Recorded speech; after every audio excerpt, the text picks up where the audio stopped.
Hey, what's up guys? This is Neal Reyes and I want to welcome you to today's episode of Champions Minute.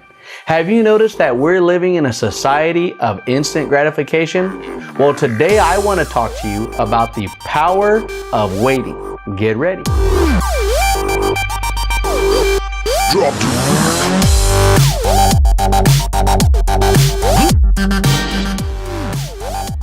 Today's topic that we're going to be discussing is called the power of waiting.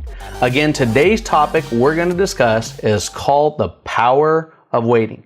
You know, we live in an instant society today where everything is at our fingertips, it seems, and everything is instant gratification. When we talk about instant gratification, you know, it seems like we have drive-thrus, at least here in America, for just about any kind of business you can think of. It used to be there were only drive-thrus for maybe the dry cleaners and maybe restaurants. But nowadays, we got drive-thrus for everything. In fact, if you want to order your groceries, you don't even have to leave your car anymore to go inside the grocery store. You can simply jump online or jump on the app on your mobile phone, order your groceries, and drive to the store, and they'll load them in your car. Or if you don't even feel like doing that, you can just jump online and order them, and they'll mail them to your house or courier it over to your house. Now, where that has its benefits and advantages, and I know it's very beneficial for some people, on the flip side of it, it has trained our society to be instant gratification with everything. Well, today I want to talk to you about the significance and power in waiting. You know, if you've ever gone before God and asked Him for something, you will learn and know quickly that God's timing is not always our timing. There are times where we want things, whether if it's a need we have or it's something we want, a desire of our heart, and we'll ask God for it, but it seems like as if some things can take quite a while. Some things happen right away, but other things can take a while. In fact, for most people, if it takes a while, they'll forget about it. You know, when they're in a situation where they're really hungry for it and they need it, it's easy for them to pray about it for maybe a few days or maybe a week. But a week or two goes by, 3 weeks go by. Now maybe instead of praying about it every day, they're only asking Him every once in a while. A month goes by or 2 months goes by. Could be 7 months goes by before they even think about it again. And then they just throw a real quick prayer at it instead of diligently seeking Him. If a year or two goes by, it gets even more distant sometimes. Sometimes the things we ask God for does not manifest in our lives right away, but that doesn't mean we shouldn't still seek Him. In fact, I will tell you that there's a prayer principle with faith that the more you seek Him and diligently and earnestly pray about it, the quicker it'll come to pass within your life. Sometimes what happens though is when we ask Him, we don't stay diligently seeking Him, and it takes a while for the things to manifest. Now, I'm not going to teach you that there's things you can do that can make instant gratification. That is not what I'm teaching you. Today, we're talking about the power of waiting. In fact, it tells us in Psalms 46:10 to be still and know that I am God. The word still actually translates as rest. To rest in Him and know that He is God. Resting is not something where you're passively waiting and waiting and waiting. Resting means confidently waiting in Him, knowing that He's bringing it to manifest for your life. You know, we live in a society where everybody wants everything right away. I'm going to tell you that a lot of times when people go before God and pray, oftentimes what they'll actually do is they pray with the lean. They got their lean on. What I mean by that is they're leaning towards the thing they already want. So they'll say, God, if it's your desire, if it's your will, let me have this. What?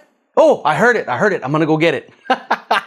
And they're already leaning towards it. Sometimes we have to be able, or not sometimes, but when we pray before God, we have to be able to pray with a neutral heart or open heart.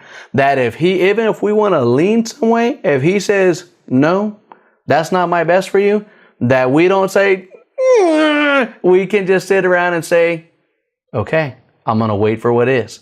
And here's where that gets easier. God wants the best for us.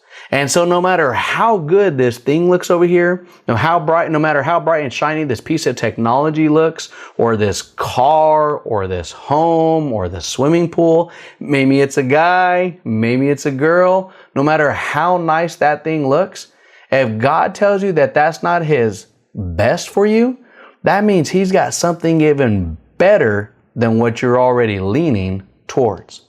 You know, I can think of a time where I heard this story a while back, and it was of a woman, and her child were talking one day, and the young child, I think the child's around 4 or 5, was asking the mom some questions. And he was asking the mom how a butterfly becomes a butterfly. So she started to explain to him, and they decided to do a little experiment. They happened to have a caterpillar, and they happened to have I guess a little cage or a little box they were able to put it in, and they were able to put the caterpillar in there. But as they were able to put the caterpillar in there, they waited, and the caterpillar created its cocoon, and as you know, over time, the caterpillar develops into this beautiful butterfly. Well, when it was time for the cocoon to hatch, so to speak, that's probably not the scientific term, but when it was time for the cocoon to open and the butterfly to come out, the butterfly poked this tiny little hole at the very top. And as it was trying to squeeze through, the butterfly was really struggling to get through. So the mom, wanting to help the butterfly, decided to open the top of it just a little bit so the butterfly could come out a little easier, so her and her son can see this happen a little quicker. Well, the butterfly came out, but just a short while later, the butterfly died. And they couldn't understand why.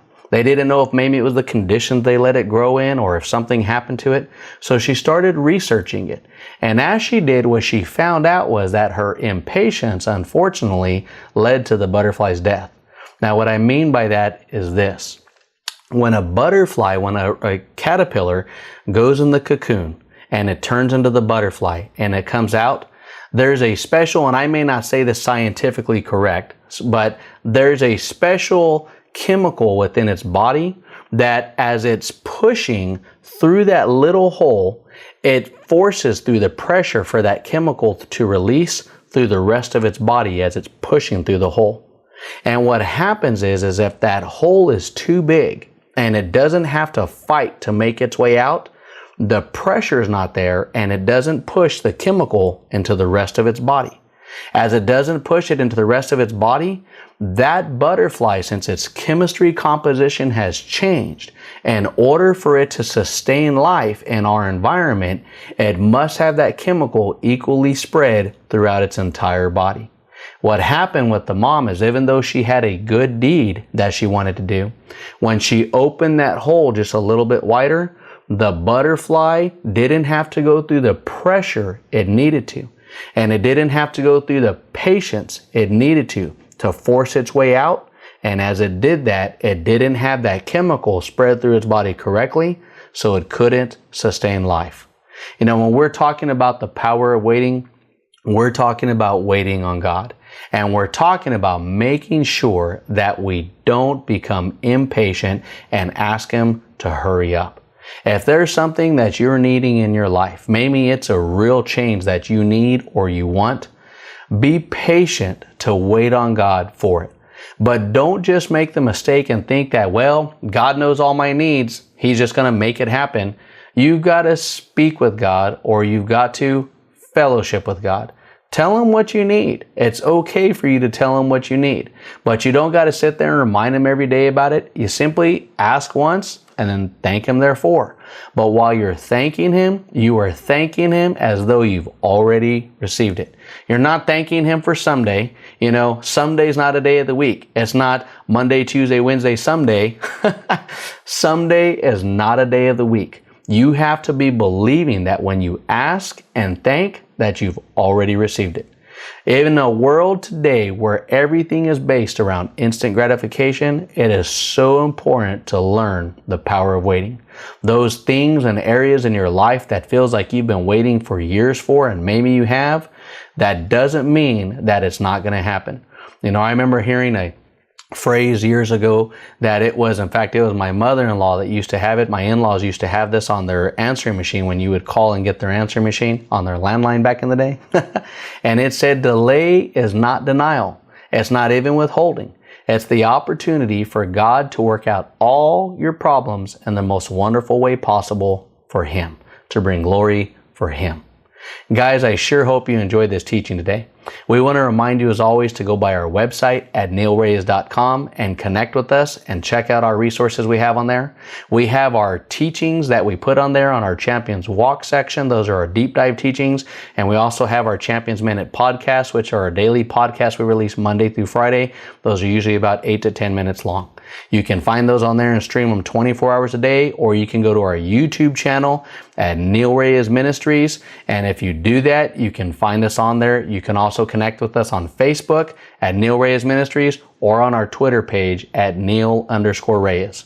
Guys, we want to make sure that we give quality teachings for you that you can plug into at any time of the day and stream them, whether it be through our website or whether it be through YouTube or Facebook, Twitter, whatever, that you can connect with and stay rooted and grounded in the Word. We want to remind you that Jesus is Lord and He loves you, and so do we. Thank you, and have a blessed day.